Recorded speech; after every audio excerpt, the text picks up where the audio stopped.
கர்மேல் மலையில் தேவனின் மகிமை வெளிப்பட்ட பிறகு இஸ்ரவேல் நாட்டில் நீண்ட நாட்களாக இருந்த வறட்சி முடிந்தது. கருமேகங்கள் வானத்தை மூடியிட மழை தரையை நனைத்தது. மக்கள் மகிழ்ச்சியுடன் தேவனை போற்றினார்கள். எலியா தேவனின் வல்லமையை நேரில் கண்ட திருப்தியுடன் இருந்தார். ஆனால் அந்த மகிழ்ச்சி நீண்ட நாள் நீடிக்கவில்லை.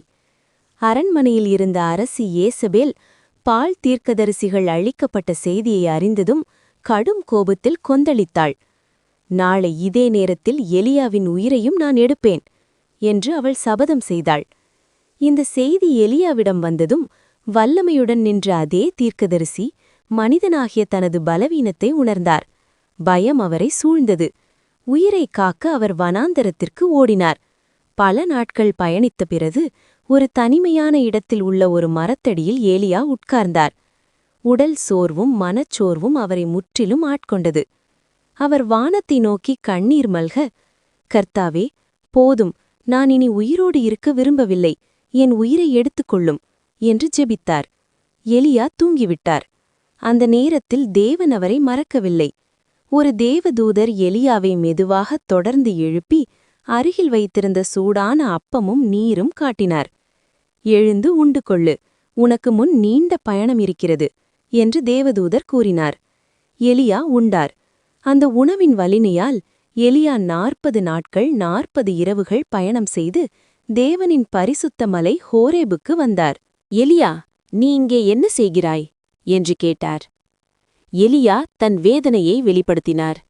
கர்த்தாவே, நான் உமக்காக மிகுந்த ஆர்வம் கொண்டேன். ஆனால் மக்கள் உம்மை விட்டுவிட்டு பொய் தெய்வங்களை பின்பற்றுகின்றனர். நான் ஒருவனே மீதமிருக்கிறேன் என்றார். பின்பு அங்கு பெருங்காற்று, நிலநடுக்கம், அக்கினி என்பன ஏற்பட்டது. அங்கே அந்த மென்மையில் தேவன் பேசினார். தேவன் வல்லமையில் மட்டுமல்ல, அமைதியிலும் பேசுவார் என்பதை எலியா உணர்ந்தார்.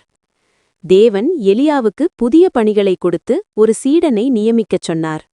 அதன்படி எலியா எலிசா என்னும் இளைஞனை அழைத்து தன் சீடனாக ஏற்றுக்கொண்டார். எலிசா எலியாவை விடாது பின்தொடர்ந்தான். ஒருநாள் யோர்தான் ஆற்றருகே எலியா மற்றும் எலிசா நடந்து கொண்டிருந்தனர். வானம் திடீரென மாறியது. அக்கினி ரதமும் குதிரைகளும் தோன்றி இருவரையும் பிரித்தது. ஒரு சுழற்காற்றில் எலியா வானத்திற்கு எடுத்துக்கொள்ளப்பட்டார். எலிசா அதைக் கண்டு, என் தந்தையே, என் தந்தையே என்று அழைத்தான். எலியாவின் அங்கி தரையில் விழுந்தது. அதை எலிசா எடுத்துக்கொண்டான். எலியாவின் ஆவி எலிசாவின் மேல் தங்கியது. தேவனின் பணிகள் தொடர்ந்தன.